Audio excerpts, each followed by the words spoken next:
Hello, ladies and gentlemen. This is Eddie Marcus here again. I want to share a few more thoughts with you as I try to reach you deep inside of your soul and try to see if I can draw you to a wonderful place for which we can all rejoice. The subject matter that I want to speak to you on is relative to a few sub-subjects. And one is the expression you have heard once before, I'm sure. It says, "You will not surely die."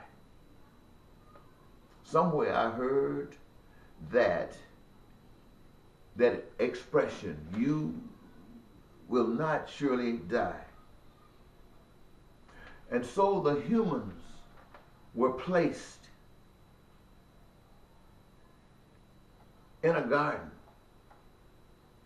on an earth where everything was open to them. Everything, as long as they were not disobedient. As long as they were not disobedient, the whole of everything belonged to them. What do you think that disobedience was? What do you think that disobedience was? Well, many thinks that the disobedience was in not giving the creator, the parent, the authority over life, especially their lives. Like in our day, we don't want to give our parents the authority. At least we have to as long as we're in that house. We get away with some things, but we leave there. Why? So we can have our own way. And usually our way is a little bit different than their way because we always think we're smarter. And so they, supposedly thinking they're smarter than God, decide to accept some idea to be disobedient. And immediately, having been disobedient, they heard a voice that says, "See, I told you, you would not surely die." And immediately, they recognized something different. They were naked, always naked, but now had a little bit of different meaning to it. And so what we see now is a new consciousness, a new way of seeing things. And it signifies that from here on, whether this earth is going to be good or bad will be determined by you, the people, we, the people. We will have to learn what is good and what works well and what we need to leave alone. We're going to have to learn, and we learn by exercising choices. We make choices that either work toward that or not. Nevertheless, we have to find out.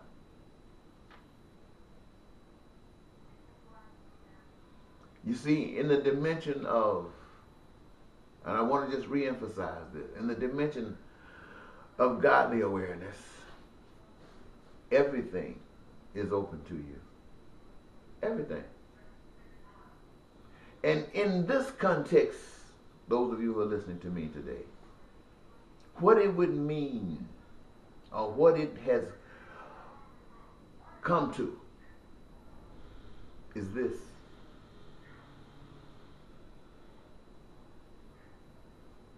Is that we treat one another as we want to be treated by them. That's a key.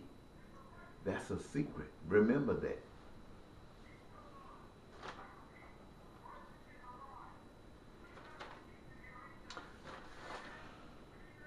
I'm going to, at some time in the future, speak to you on the subject matter what is your evidence? You claim to be a child of God, a lover of God, one with God. What is your evidence? It's like, let me use an example. It's like a black man. A black man, his evidence is his color. Once you see him, you already know he's a black man. That's his evidence. You see, his evidence. So it should be likewise with anybody. And if we're talking about being lovers of God, It should be so connected to us that when people see us, they know that. They say, oh, well, you see, first of all, they recognize us. They recognize us. Why? Because we've been taking care of the business. And we've been seen. And so when they see us, they see what we do right all in one in the same time. That's your evidence. They say, oh, that's a good person. That man, that woman, they take care of business, man. It's because of them, so on and so forth. But you see, that's taking care of business. That's how people know who you are.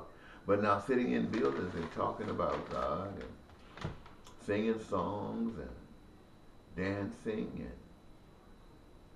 playing the music and sharing the stories, it's all good now, but it really does God no flavor. It makes us perhaps feel good. It shares the story, the history, and it has been given to us, and it's something that we can do if we like doing it, but it's not for God. That's for us. If we want to do anything for God, we got to take care of the business. And what is the business? The business is that your dream, and we all have dreams, that they come true. And most of our dreams are beautiful, want the best. It's just that we don't know how to achieve that. And the reason we don't know how to achieve that is because we have been living in darkness. We were born in darkness innocently, but as the light came to us, all we saw was what was around us, and what was around us was founded on a lie. And it's keep lying to sustain itself.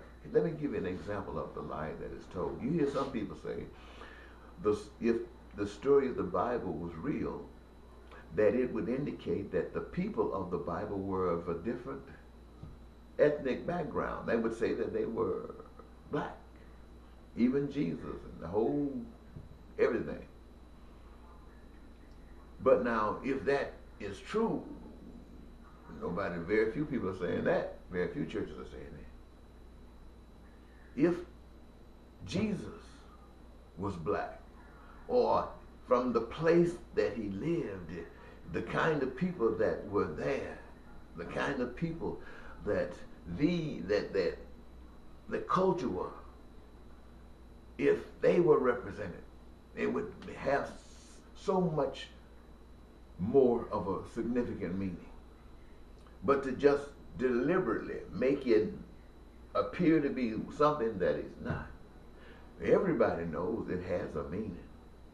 And so, regardless of how one tries to indicate that they are being pure, that they are being open, apparent, transparent, so everybody can understand what they're really doing.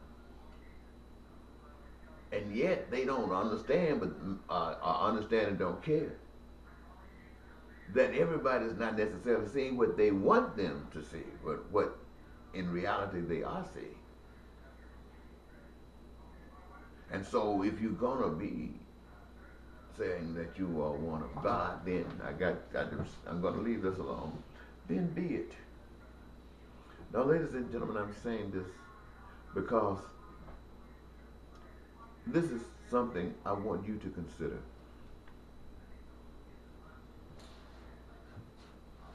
I can change America. When I listen to all of the brothers and sisters and everybody that's on YouTube talking about our future and when we're going to be destroyed and what prophecy has said, and Nostradamus, and what's going on in this part of the world, and the conspiracies that's happening here and there, and all the people behind the curtain, and what plans are in the air to kill off so many billions of people, and they already got the concentration camps where many will be put. When civil war breaks out, martial law is necessary, or whatever, and all of these things, we have people telling us about the Illuminati and the plans of the New World Order. We're getting this stuff constantly. We're not getting too much information about what to do about it, how to counter this thing. But we get a lot of information from people who are in the military, people who work for the NSA, people who work for the CIA, people who work for government, people, all walks of life saying, yes, this is going on. These things are happening. We've had presidents to lose their lives trying to speak back to the people in echoing verse, saying these things happen. We have to be aware of them. We've been out there. We've been out there. We've given it. And all of these things, we're hearing it. And some of us just, like so they said, sticking our head in the sand and acting like nothing has happened. I guess they must be the happy people. But it won't stop anything. So what I'm saying to you, we are giving the information. Let's assume that every piece of information that we are being given is accurate. Is accurate. So we don't have to worry about is it going to really happen or what's up. We know what's up. The thing of it is, what are we going to do about it? It's time for us to stop talking about it. It's time for us to start doing something about it. And I got a plan, but I need some support. Now my plan is this, is they talk about the New World Order, right? I want us as Americans to talk about the new American order.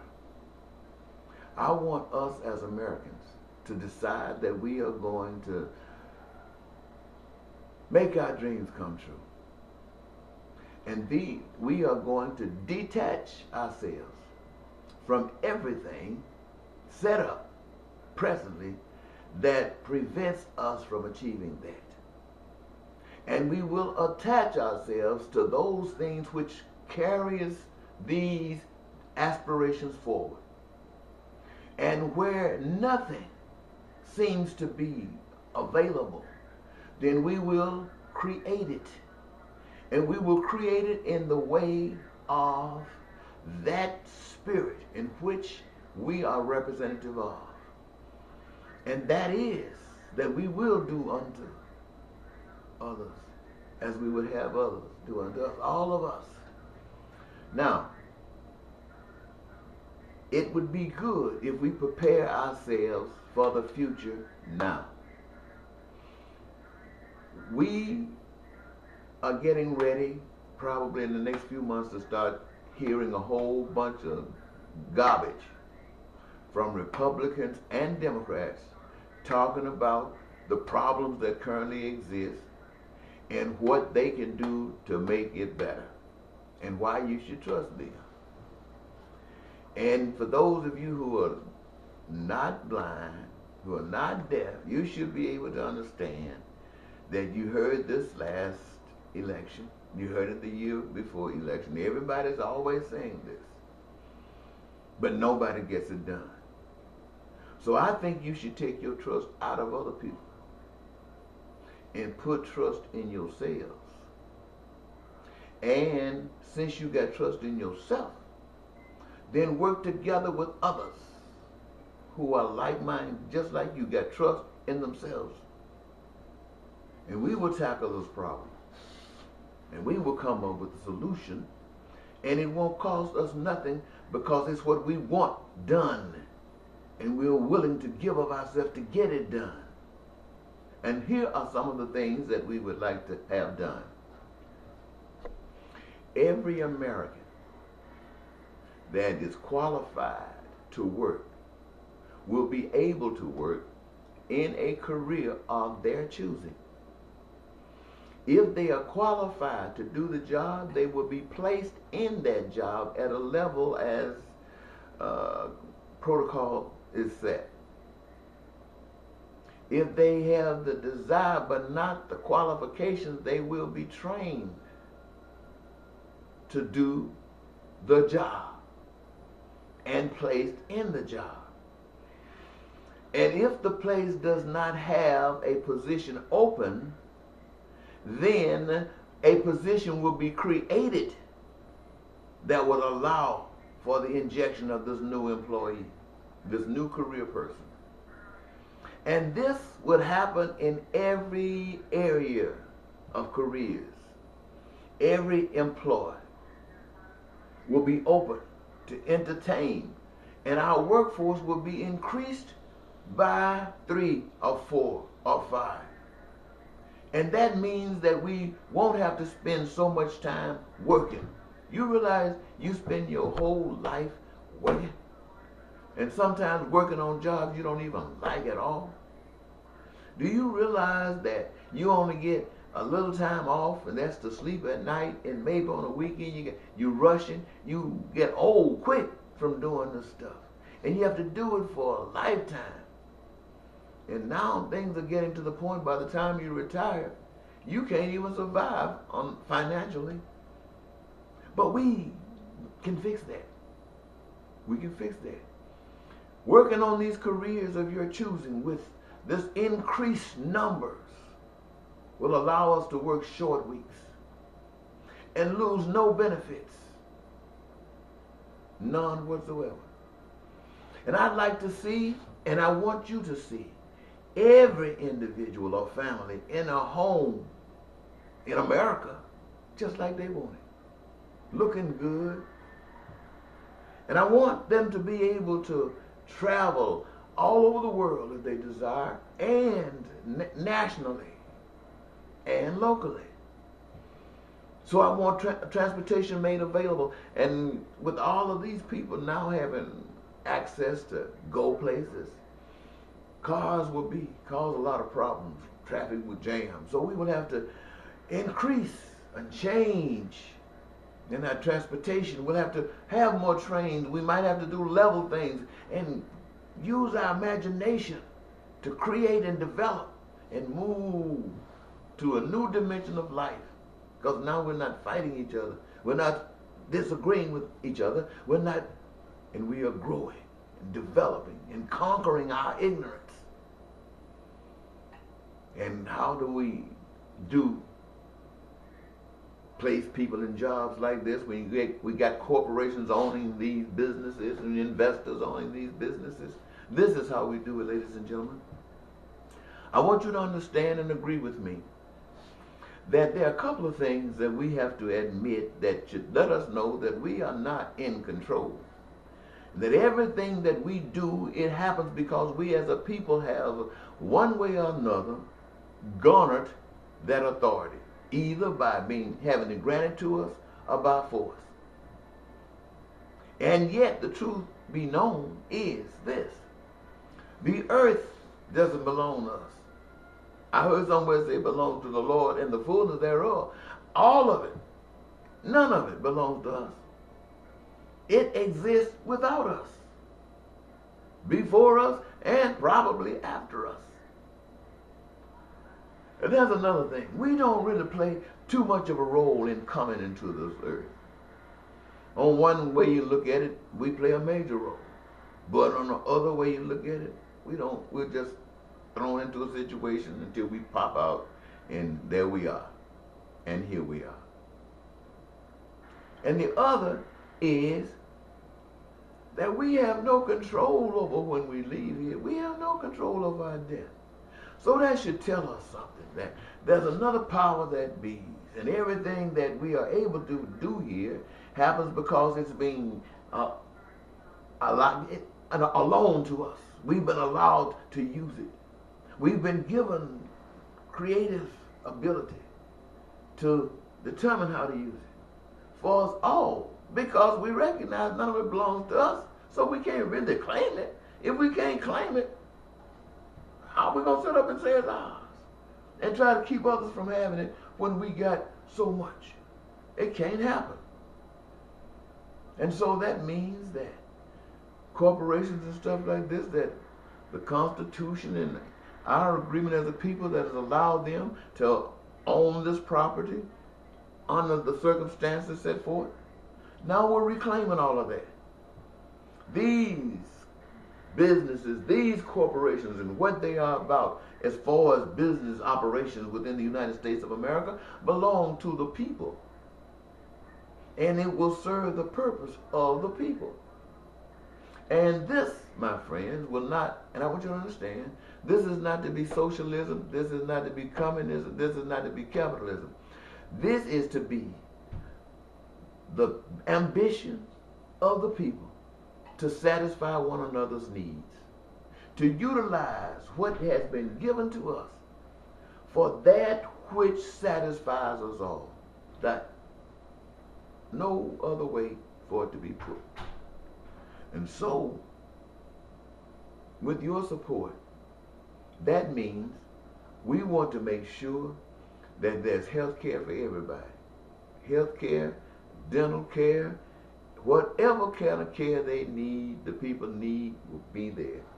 And we will have what at the best necessary to treat and cure any ailment of the body and the mind, and to make sure that as it is humanly possible for us to do whatever it is that we can live as long as we can live, and live healthy and prosperous and joyous until that final moment. That's what we as a people will do. I need you to help me do that. And so we won't worry about these other folks running for president, because you and we the people will claim those offices. This is what must be done.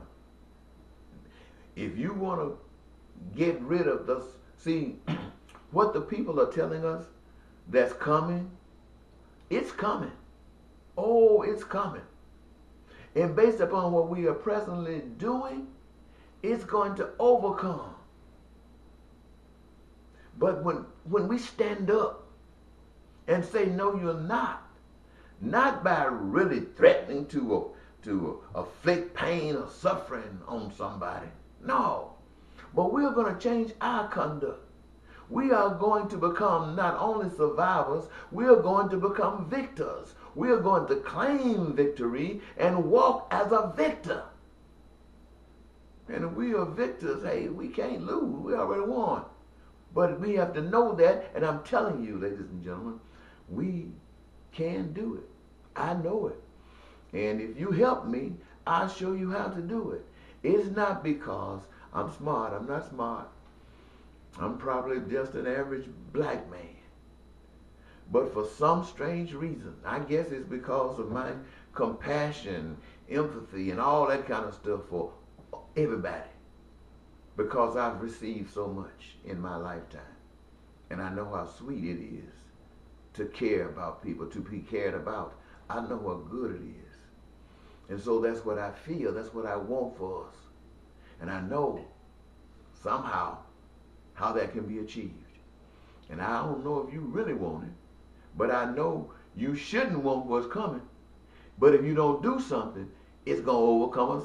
And there's no Republican who can come in office on the next presidential thing. There's no Democrat or other party that can come in there and do any different. It'll be still going straight to hell. The only way it can change at this moment is the people.